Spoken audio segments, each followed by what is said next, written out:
Hello বন্ধুরা, আজ আমি তোমাদেরকে মিষ্টি টক ঝাল আচার বানিয়ে দেখাবো।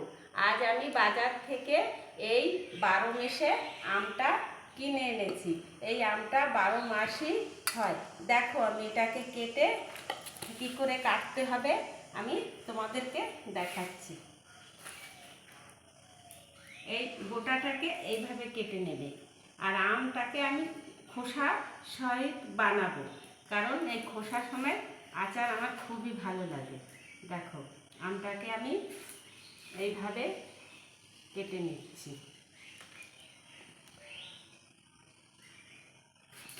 লম্বা লম্বি করে আমটাকে আমি কেটে নেব।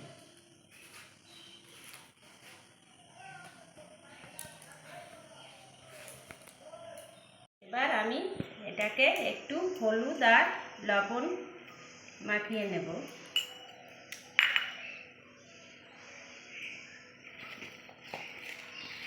এটাকে এইভাবে হলুদ লবণ মাখিয়ে আমি একটু রোদ্রে দেব।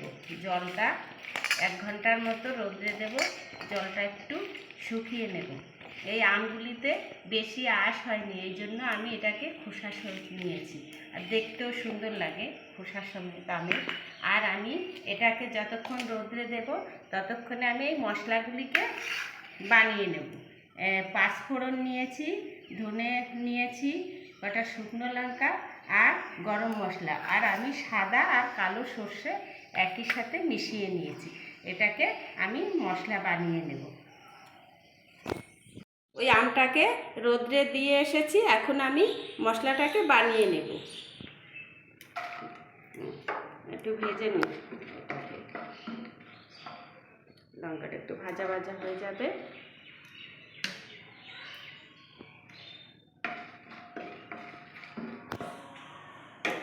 তারপরে দিয়ে দেব এলাচি,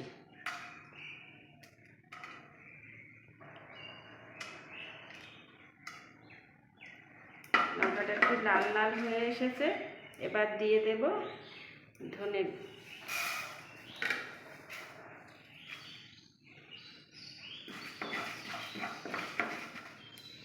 তারপরে দিয়ে দেব 5 ফোড়ন। এটাকে একটু গরম করে নেব।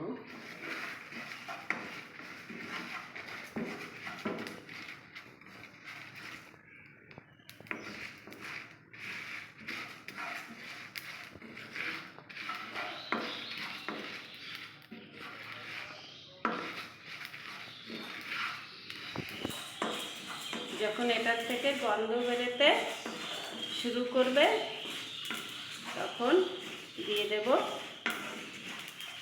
সরষে, কারণ সরষেটা আগে দিলে সরষেটা পুড়ে যাবে এবং তিতো লাগবে। এটা ভাজা ভাজা হয়ে এসেছে, এখন আমি দিয়ে দেব সরষে। সরষেটা দিয়ে আমি গ্যাসটা অফ করে দেব। এই গরম কড়াইতে ভেজে নেব। তাকে আমি 1 ঘন্টা পরে রৌদ্র থেকে নিয়ে এসেছি। দেখুন আমটা একটু শুকনো শুকনো হয়ে গেছে, আমটা চারিপাশটা জলটা শুকিয়ে গেছে। এবার আমি দিয়ে দেব কড়াতে একটু তেল। মিষ্টি আচার সেজন্য তেল একটু সামান্য দিতে হবে। আর দিয়ে দেব 4টে শুকনো লঙ্কা।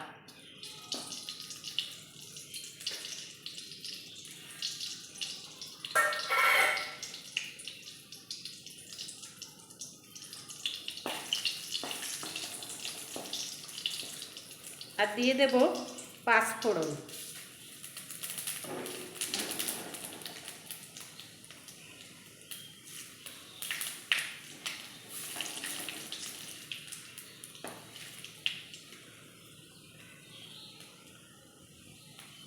পাঁচফোড়নটা একটু লাল লাল হয়ে গেলে দিয়ে দেব আমের টুকরোটা।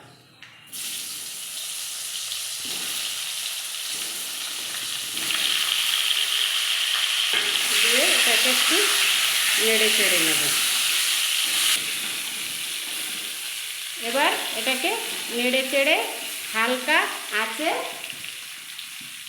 এটাকে আমি ঢেকে দেব কিছুক্ষণের জন্য।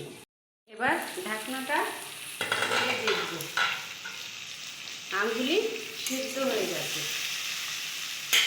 এবার দিয়ে দেব ভেজে রাখা মশলা।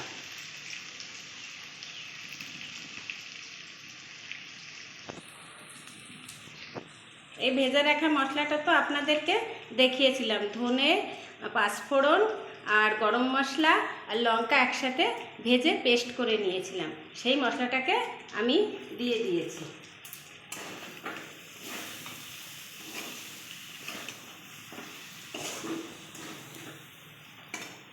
এবার দিয়ে দেব চিনি। আমি 500 গ্রাম আম নিয়েছিলাম, সেখানে আমি 250 গ্রামের মতন চিনি দিয়ে দিচ্ছি।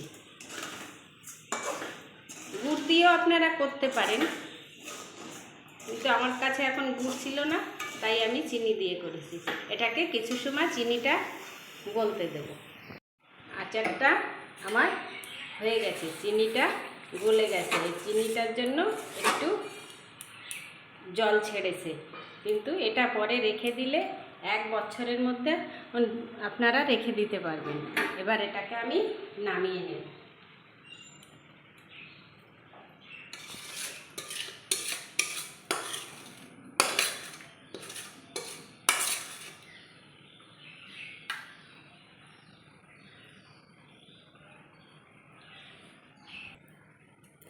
দেখুন তৈরি হয়ে গেছে আমাদের টক মিষ্টি ঝাল আচার।